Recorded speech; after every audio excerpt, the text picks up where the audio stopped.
KDMC द्वारा plastic थैलियों का कारोबार करने वालों पर कार्रवाई। एपीएमसी मार्केट में मिली 500 किलोग्राम थैलियां। आज सुबह केडीएमसी के सहायक आयुक्त अतुल पाटिल और स्वच्छता अधिकारी, स्वच्छता निरीक्षक और महाराष्ट्र प्रदूषण कंट्रोल बोर्ड की संयुक्त कार्रवाई में एपीएमसी मार्केट के फुल मार्केट के व्यापारी रामनाथ गुप्ता की दुकान से प्रतिबंधित प्लास्टिक की थैलियां बरामद करके उन पर जुर्माना भी लगाया गया है। बता दें कि भारत में सिंगल यूज प्लास्टिक थैलियों पर प्रतिबंध है, फिर भी कल्याण में बड़े पैमाने पर इनका उपयोग किया जाता है। इन पर 5,000, 10,000, 25,000 रुपये तक जुर्माना लगाया जाता है। नमस्ते, मी अतुल पाटील, उपायुक्त घनकचरा व्यवस्थापन कल्याण डोंबिवली महापालिका व महाराष्ट्र पोल्यूशन कंट्रोल बोर्ड याच्या संयुक्त विद्यमानाने संपूर्ण शहरामध्ये जी सिंगल यूज प्लास्टिक आहे त्याच्याविरुद्ध मोहीम तीव्र केलेली आहे।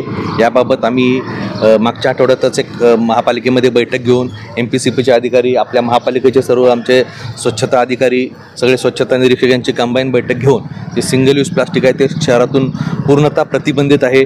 बऱ्याच ठिकाणच्या तक्रारी येतात, प्लास्टिक वापर होतोय, त्यासाठी आम्ही ही मोहीम अतिशय तीव्र केलेली आहे।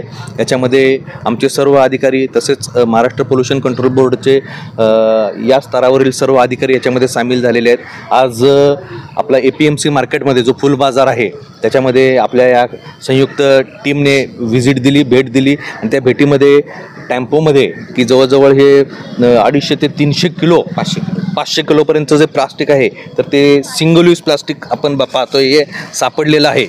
तर रामनाथ गुप्ता म्हणून यांचा एक फ्लॉवर शॉप आहे त्याच्यामध्ये सापडलेला आहे, त्यांच्यावर आम्ही कारवाई आता प्रस्तावित केलेली आहे। त्याचबरोबर सर्व फुल मार्केट असतील, शहरातील इतर सर्व जे व्यापारी असतील, वेगवेगळे असोसिएशन असतील, त्यांना आम्ही सगळ्यांना आवाहन करतोय की सिंगल यूज प्लास्टिकला संपूर्ण महाराष्ट्र नव्हे तर भारतभर बंदी आहे। तर या बंदीचं तंतोतंत आणि कठोर पालन केलं पाहिजे, कारण आपल्याला सगळ्याला अवगत आहे की हेच प्लास्टिक परत नदी, नाले, गटारी याच्यामध्ये येतं आणि मोठ्या प्रमाणात आपल्याला पावसाळ्यामध्ये याचा त्रास होतोय। तर आम्ही बऱ्याच वेळा सांगतोय, बऱ्याच वेळा कारवाई करतोय, पण याच्यापुढे जे आपले कारवाई दंडात्मक कारवाई 500 रुपये, 1000 रुपये, 25,000, 5,000, 10,000, 25,000 आणि गुन्हा, तर ही कारवाई आम्ही सख्तपणे याच्यापुढे करणार आहोत।